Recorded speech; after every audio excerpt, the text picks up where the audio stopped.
of gap, we are restarting the topic which I had left off in the last class, which was, quite a while ago. And that is the reason why the material that you can see here on your screen is a little bit of a repetition because I want to, set the context for the first 5 minutes and then take you through the rest of the topics that I want to cover today. We are covering we are what we are doing is we're covering the memory part of the computer. We are looking at what are the different memory that are available, what are their roles, and the different characteristics of these memories.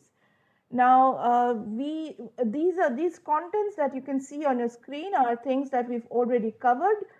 Just to set the context, let me take 2 or 3 minutes to quickly rush you through these topics, and so that I can continue from here on. Okay.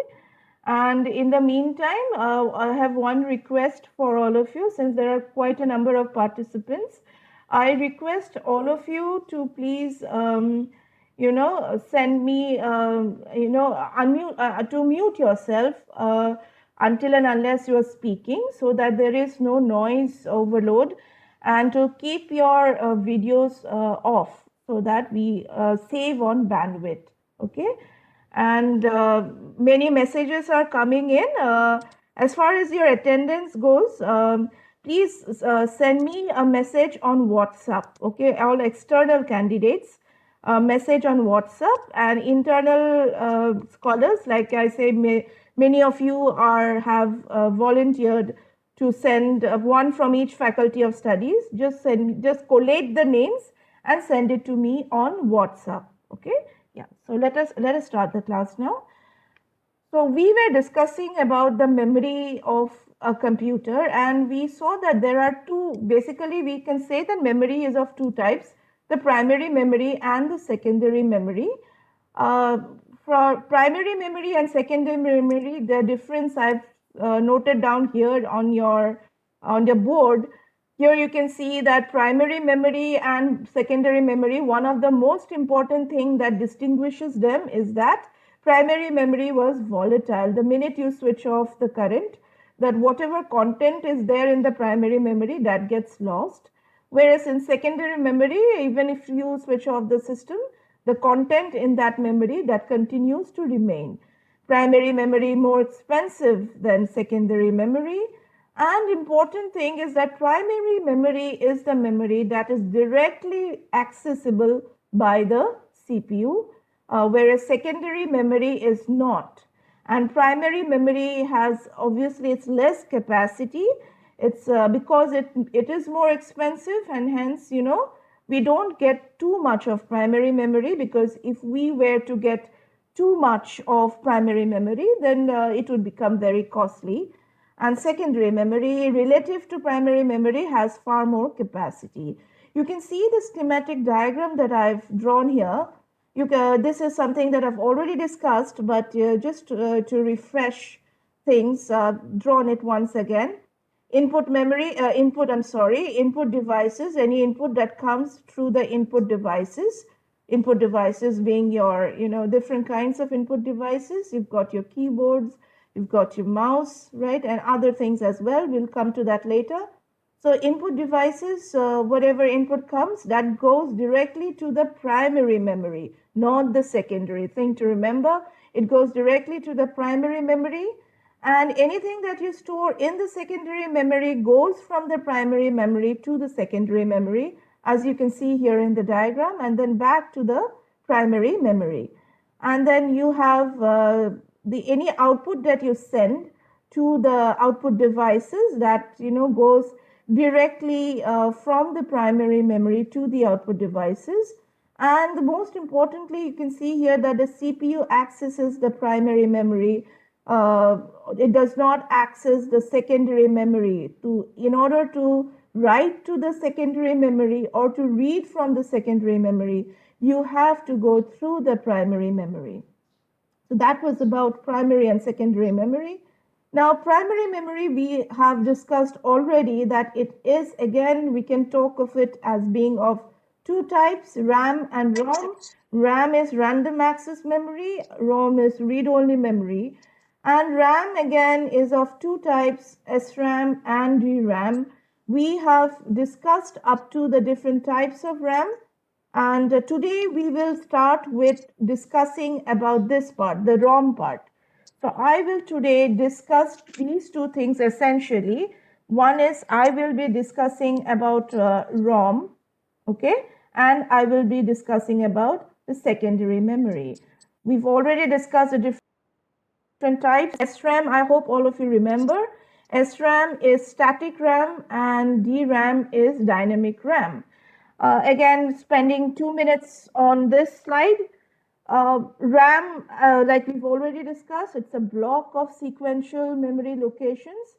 So it contains different memory locations. Now, the thing to remember here, I hope all of you remember, is that every memory location, as you can see here on the rightmost corner, every memory location has a specific and unique address. So I've denoted it by A1, A2, A3, and so on.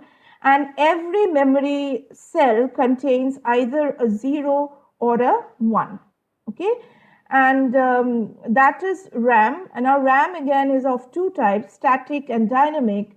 The points that we've already discussed, I've written it here. Static RAM, 4 to 6 transistors are there. Dynamic RAM, 1 transistor, 1 capacitor, right? So these things we've already discussed. So I'm just going to skip and go to the the ROM part, so that because there is a time limit to this session, as you know. So what we will discuss is we will discuss about ROM, which the full form of ROM is read-only memory. Okay, let us now try to understand what it is, and and how it is different from RAM. So that was just a very quick refresher. Now, before I start ROM, there is one chart that I would want all of you to kindly remember. I'm writing it down here, so I request all of you to kindly jot it down with me, and or you can come back to the recording later and look at it. Some of you may know this, some of you may not know this. I'm going to be using these terms later on in my class, and which is why I thought, let me write it down for you. So basically, when we have 8 bits that together they are called 1 byte, 1024 bytes is known as 1 kilobyte. Okay, these are certain units. Again, 1024 kilobytes is, I'm sure many of you know, is known as 1 megabyte. Again, 1024 megabytes together, it's known as 1 gigabyte. Okay, it's known as 1 gigabyte. Then 1024 gigabytes, okay, they are known as 1 terabyte. So we call it TB. And 1024 terabytes is equal to 1 petabyte. PETA, this is 1 petabyte. So probably you can go on and on. We'll leave it at here. Yes. Any doubt? Yes. Any doubt? Right. Let me see. This is Yes. I have one doubt, ma'am. Yes. Yes, please. Just now you told that there are two types of memory, primary and secondary memory. Yes. But you told us that the primary memory is called as the volatile memory, and secondary, that Yes. is your second memory, the non-volatile memory, right? Yes. Yes. Yes. Correct. Absolutely. So RAM and ROM, these two comes under the primary memory. Yes, So yes, I can understand your doubt. Yes, so I'll come to that. So you're saying that this is non-volatile, right? That is what you want to say? I read somewhere else that Yes, ROM is yes, one exactly. volatile. Right. I'll come to that right now. Just give me 1 minute. I'll address that question. Very good question, actually. I'm going to come to that. Just give me 1 minute. Okay. Before that, I just wanted you to just note down this chart. Many of you might already know it, and some of you may be new to these terms. So kindly note it down because I'm going to be using these terms as I go ahead. Okay. Now ROM. Okay. Yes. So far, very good question that he just brought up, that we said that ROM, primary memory, I said, right? Let me write it PM. I said that it is RAM and ROM. RAM we've already looked at. I'm not going to it again because, lack of time. We've already covered that in detail in the previous classes, static RAM, dynamic RAM, and all that. Now, ROM, as you can see here, is I've shown it as being part of primary memory. And also, I have also mentioned that primary memory is volatile, whereas secondary memory is not, it's not volatile.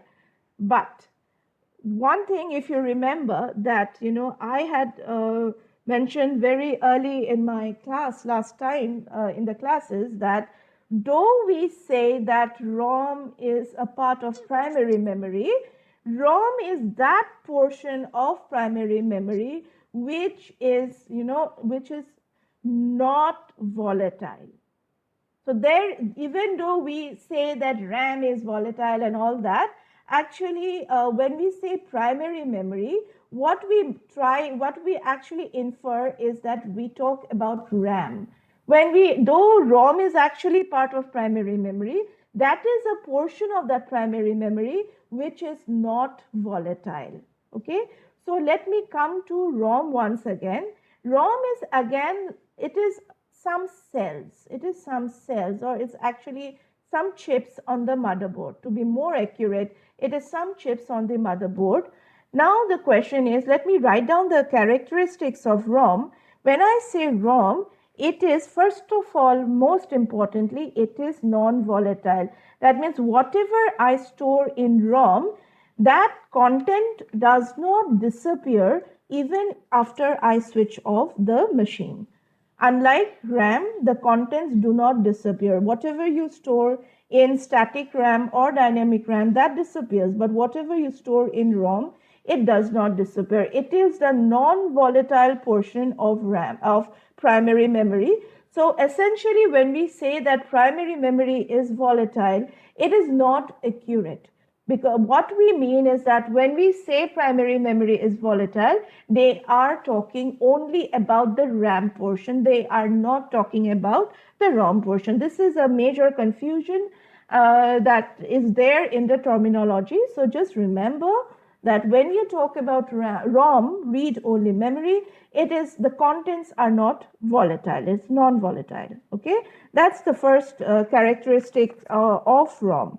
Now, important thing to remember is that we should remember is then what does ROM contain? I mean, what is the contents of ROM? We understood that yes, it is not volatile, but what does it contain? Now, before that, there is one more thing that many people again get confused is that ROM is also random access. What do you mean by random access? By random access, just like we studied for RAM, RAM was this collection of these cells, right? And any cell you can access directly. In order to go to this cell, you do not have to go from left to right and reach this cell. You can directly access this particular cell. Similarly, if you have ROM, then any content that you are writing within that cell or within that chip can be directly accessed. Okay, it is not sequential. That means in order to reach one particular content written at one particular point, you do not have to go through the remaining cells to reach that. So random access, ROM is non-volatile. It is also random access. Now I'm coming to what does ROM contain? What does it contain? Okay, so what it contains is basically, it is what we have something called BIOS, okay, which the full form is basic input output. Let me write it down. Input output system. So in order not going too much into the technicalities of what BIOS is, let us understand this in this manner. BIOS contains basically instructions that are needed when you start up your machine. Another important thing is the contents of ROM. It can be, let me write it down, can be accessed by the CPU directly. It can be accessed just like RAM can be accessed directly by the machine. ROM can also be directly accessed by the CPU. Okay, and when is it accessed? When you start up your machine, when you start up your computer, the computer has to know that on starting up what to do. So this is where BIOS comes in. BIOS is the software, or it is a small, some instructions, let me call it a set of instructions. So it is a set of instructions that tells the system that on startup, what is it that you need to do. First thing, usually what is done is there are many devices that are connected to a computer system. Like for example, you may have a mouse that is connected, you may have a printer that is connected to your machine, you may have a tablet which is connected to your machine, you may have a pen drive, or you may have a CD disk inside a machine. So the machine first checks whether all the input devices or the output devices that are connected to it, whether they are working properly or not. That is the first thing that the machine has to do. Then it starts a bit of initialization. Okay, it configures it. It is called initial configuration, and then only the computer system starts. Now, how does, because of just a machine, how will it understand what it has to do, in what sequence it has to do? So there are certain instructions which is called BIOS, basic input output system, which tells the system that this is what you're supposed to do, and this is stored, this set of instructions is stored in ROM, read only memory. When this computer starts, when your machine starts, that ROM chip is accessed, and these information, these instructions are accessed, which tells the system what to do when it is starting up. So this is what is contained in ROM. Okay. So now ROM also comes. Okay, let me go to the next screen. So now that we've studied what is there in ROM, ROM also comes in different types. So we can talk about different types of ROM as well. Okay, the name here, again, there is a confusion. See, we call it ROM, the full form is only memory.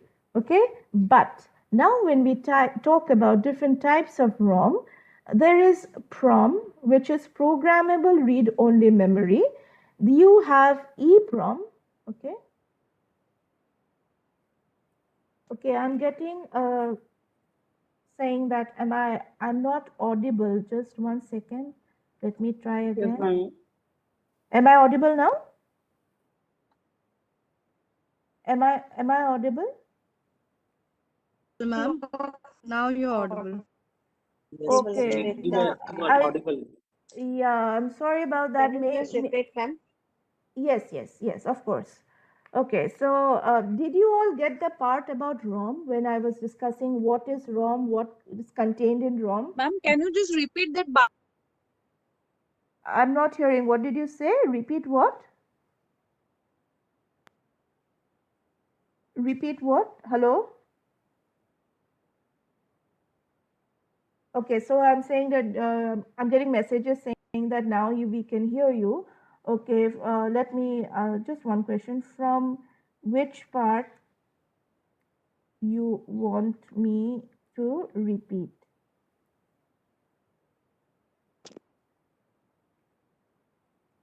Okay, right. So let me repeat the part of ROM then once again, talking about different types of ROM. Yes, from which part do you want me to repeat? From where, which part you didn't hear? What ROM contain? Okay, what does ROM contain? Okay, that part. Yeah, okay, fine. Let me write it here in this slide as well. Now, ROM contains, to be very simple, contains the startup instructions. Okay. Which is known as BIOS, which is basic input output system.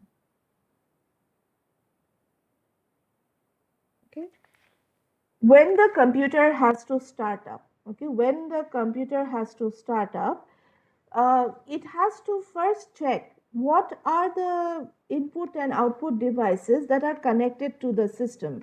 In your system, you will have connected a mouse, you may have connected a printer, you may have a pen drive, you may have a CD, right? All these are input output devices. So the first thing that a system has to do is to check whether these input output devices are they working properly or not. So in order to do that, the machine has to understand that this is the first thing that it is supposed to do. So those instructions are written in a set of this. There is a set of instructions which we call BIOS. BIOS is a set of instructions, basic input output system. So though it is called system, please don't get confused. These are certain instructions which tell the machine what to do on startup. And these machines, these instructions are contained in ROM. ROM contains these startup instructions. So when the system starts up, the processor goes to ROM, looks at what the instructions are there in ROM, and then it does whatever it is required to do on startup. It checks whether all the input devices, output devices are working okay. Then what it does is it does a little bit of initialization. Some startup configuration is required. Whatever is required to be done is written in the instructions. These instructions are known as BIOS and they are stored in ROM. Okay. So that is what ROM contains. This is about BIOS. I'm not going too much into technicalities, but this is basically what it is. When you start your machine, you can see that certain instructions are coming, right? Before the operating system starts, before you get the Windows logo and all, you can see that there are certain instructions that are going on. That is actually BIOS. Okay, those are the startup instructions. Now coming to different types of ROM, there are different kinds of ROM that we say. One is PROM, the other is EEPROM, and the other one is EEPROM. Okay? Sorry to interrupt you, sir. Yes, yes. Excuse me, ma'am. Yes, yes, please continue. I have one single doubt. That is regarding the storage. Generally, if you are talking about ROM and also the secondary memory, they Yes. generally store the data either optically or through magnetically. Optical storage and In secondary memory, you have different kinds. You have magnetic also. Some of them are magnetic, some are optic as well. Okay, So we'll what come about to that. ROM? How does they ROM, store yes, I'll come optical? to that. I'll come to that. I'll come to that. Let me first finish this ROM. When I Okay. discuss after this, I will be discussing secondary memory, and then I will tell you how it is stored, optical, how it is stored. Okay, I'll talk about that in detail. Okay, so before that, let me please finish off this different types of ROM. Different types of ROM. The first type is known as programmable ROM. This one is known as erasable programmable ROM, and EEPROM is known as electrically erasable PROM. Now, what is PROM? PROM is a kind of ROM. Though, see, don't get confused, please. Though we have written here read-only memory, okay? When we say programmable ROM, what happens is this ROM can actually be programmed using a special tool, and that is done by the manufacturer. When the manufacturer creates the ROM, it can program it once, and once the content has been written to ROM, it cannot be changed after that. That is PROM. Now, erasable PROM, from the name itself, I'm sure you can understand that the contents of EEPROM, it can be erased after it is exposed to, let me write it down here, ultraviolet light. So when it is exposed to ultraviolet light, the contents of EEPROM can be erased and it can be reprogrammed. So you can change it. So though we are saying read-only memory, you can see that technically that is not actually correct. Okay, so EEPROM is a kind of ROM where the contents can be erased by exposing it to ultraviolet light, and the contents can be rewritten as well using a special tool. But in order to do that, the ROM chip, this chip, it is a microconductor, it is a chip. So that has to be taken out of the computer system before it can be exposed to ultraviolet light, and then before it can be reprogrammed. So that thing has to be removed physically from the system, and then it has to be exposed to ultraviolet light and rewritten.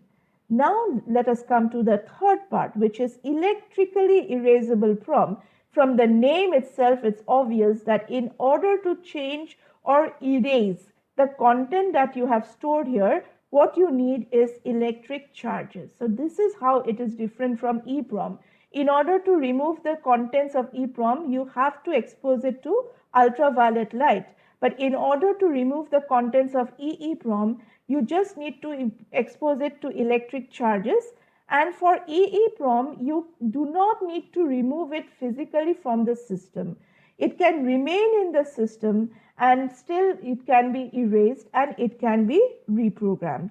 So that is essentially, without going too much into the technicalities, these are the essential differences that you need to remember between PROM, EEPROM and EEPROM. Okay, so that was about ROM. So though we say that it's primary memory is volatile and all that, you have understood that ROM is actually a part of the primary memory which is not volatile. It contains the startup instructions and it can be accessed directly by the CPU. It is random accessed. Any portion of the ROM can be accessed directly. It is accessed by the CPU when the machine is started up. On startup, it is accessed directly by the CPU because it contains the instructions for startup. So when the instructions are given there, so first it will look at the instructions. First thing what it does is looks at whether all the input-output devices connected to the system are working properly. Then it starts configuring these input-output devices. It does there are some initialization routines which are there in those instructions. Those instructions are called BIOS, and they are what is contained in ROM. Okay, different kinds of ROM, PROM, EEPROM, and EEPROM all have different characteristics, and this is what is about. That is what we need to know about ROM. Now let me start. First of all, just a second. Let me see how much time do I have. So I do have some 10-15 minutes to go. So let me start secondary memory. Okay, secondary memory, as I've already discussed earlier, this is that part of the memory which is not volatile, and it is basically used for storage. There are different terms that you use with secondary memory. One is the term is auxiliary memory. Some people call this auxiliary memory. We also use the term storage devices. This is also used for secondary memory as well. Okay, now let us talk about the different types of secondary memory. So what are the different types of secondary memory that we have? Okay, just one second. I see some participants waiting in the lobby. Just one second. Okay, yeah, fine. Now, in the secondary memory, let us now talk about, so these are different terms that you use: secondary memory, auxiliary memory, storage devices. So these are refer to the same thing. Let us now talk about magnetic. Okay, let me start with magnetic storage. So magnetic storage devices. And the most common example that we have is your hard disk. Okay, the hard disks that you have on your systems, on your laptops, those are storing information using a magnetic material.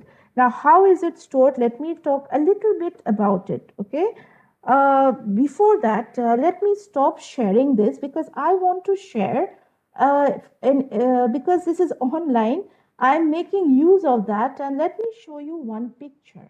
The minute I show you that picture, a lot of things will become automatically clear when I explain. So just give me 1 second. Let me stop sharing this. My system has slowed down a little bit, so kindly just request you to be patient. Seem to be having a little bit of a problem. Okay, just one more second. Let me share this. Where is it?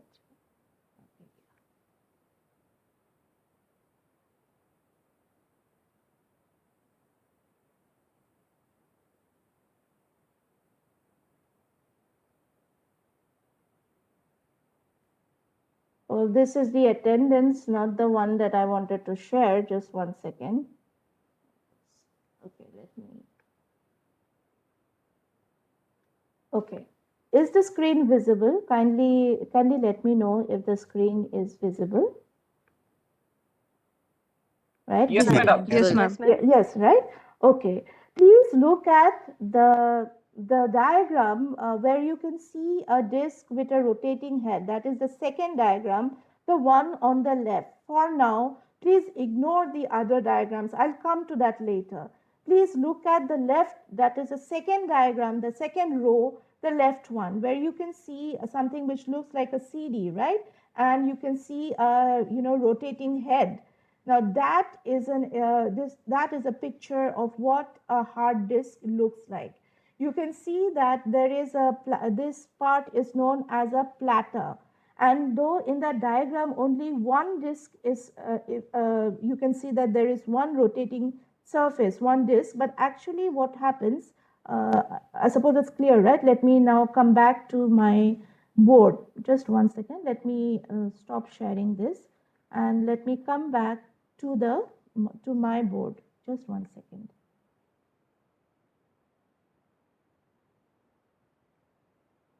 Yeah. So the diagram, which I'm sure it's visible, the diagram which you can see is just showing you one disk, but actually it looks something like this. There are multiple disks here, okay, and there is a kind of a spindle, and these are known as platters. The technical term is platters. So you may have 2 platters, you may have 3 platters, depending on what your hard disk, from which company you are getting it, what is the capacity and all that. So depending on that, you have different platters, and they are all rotating on, there is a kind of a spindle. Now every surface, it is like this. It has certain concentric circles. Now if you remember, in the old days, like we had these gramophone records, right? These gramophone records. If you remember that each gramophone record had certain concentric circles, and in every circle, these circles are known as tracks. Just like a audio gramophone record, which we had earlier, it consists of different tracks. Here also you have different tracks, and here in the tracks you have different sectors. The data is stored on these rotating discs, and these discs, they are coated with a magnetic film. So let me write it down. So it is coated with a magnetic film. Each disc is coated with a magnetic film, and the data that is stored in the form of a magnetic pattern. So it takes the pattern, a magnetic pattern in this particular disc. So and you can see that in the diagram you must have saw that there is a kind of a read write head. This is called this is actually a term. This is a head. Let us call it a read write head. So whenever you want to read a particular data or you want to write to a particular data, the read write head moves to the appropriate record, appropriate track, and the appropriate sector. And then it either reads the data or writes to it depending on what the instruction is. So this is how a hard disk runs. Another very important thing is that these disks that you can see, they keep on rotating across. This is the spindle. They keep on rotating across a spindle. Now, the faster the disk rotates, the more faster the data can be read from it or can be written to it. So when we have a hard disk, the hard disk always comes with a certain specifications, and the specifications are usually like this. We write, suppose we have some disks are 54 RPM. RPM stands for, can you know, suppose some of you already know that RPM stands for revolution per minute. Okay, so you have certain hard disks that are 5400 RPM, some are 7200 RPM, and then there are some with 10,000 RPM. Okay, there are some with 10,000 RPM as well. The most common hard disks that we normally use have this specification, 7200 RPM, that is per minute. The disk keeps on rotating 7200 times. So that is what you mean by 7200 revolutions per minute. Now remember, the higher the number of RPM, the faster it is to write to it or to read to it. So basically, this is what a hard disk is. It contains every disk is contained with some magnetic material, and the data that is stored here is stored in the form of a magnetic pattern. And there is a read-write head that goes to the appropriate track and the appropriate sector and either reads to it or writes from it. Okay, so that is what is a hard disk. This is a magnetic storage device. Earlier we had another magnetic storage device which is known as magnetic tape. Now this has become obsolete. Nobody uses magnetic tape anymore, and which is why I'm not going to go into that. So why talk about something which is not used anymore? We normally use this magnetic hard. This is what is used. We use hard disk instead, and it is also called HDD, which is the full form, for those of you who are not aware of it, is hard disk drive. Okay, so this is about magnetic storage. Let me now come to optical storage.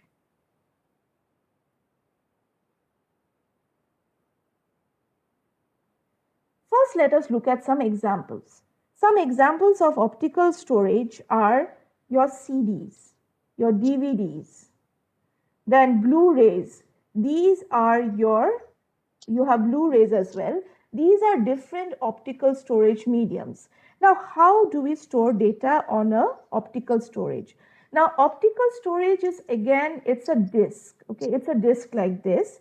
And it is, again, let me write it down here. It is a rotating disk. But in this rotating disk, the cover of this rotating disk it is coated with a reflective coating. There is a reflective coating on the disk. Okay, it is not coated with magnetic material. There is a reflective surface.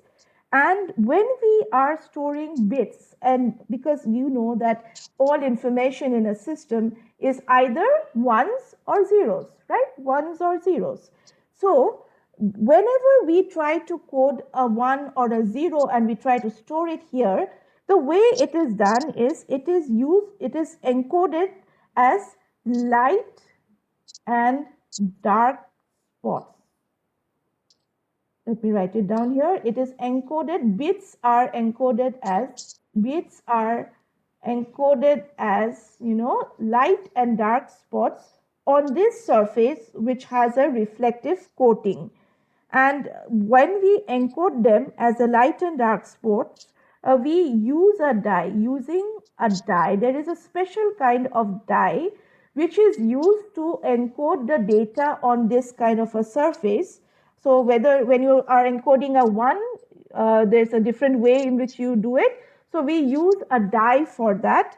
And this dye is used, it is read by a laser. There is a laser within the system which reads this disk. So you have CDs, DVDs, and Blu-rays. The storage capacity is different for all the 3 devices. So we'll look at it in the next class because I've got a message saying that only 5 minutes remain. So this class, I'm going to share the recording immediately, and we will continue this class on Friday, where I will continue from this point onwards where we will talk about the different kinds of optical storage. CDs, DVDs, Blu-rays, I've already talked about how it is stored, and then we look at how they differ, how CDs, DVDs, and Blu-rays, how they differ. Okay, so see you all on Friday once again. As far as the attendance goes, like I said, external candidates, please WhatsApp me privately. Okay, all of you, please WhatsApp me. And for internal candidates, please collate the names, the representative who has been selected. Kindly collate the names and send me them so that I can mark your attendance. So thank you, and see you all again on Friday. Thank you, ma'am. Welcome. Welcome. Thank you, ma'am. Welcome. Thank you, ma'am. Welcome. Thank you, ma'am. Thank you, ma'am. Welcome. Thank you, ma'am. Welcome.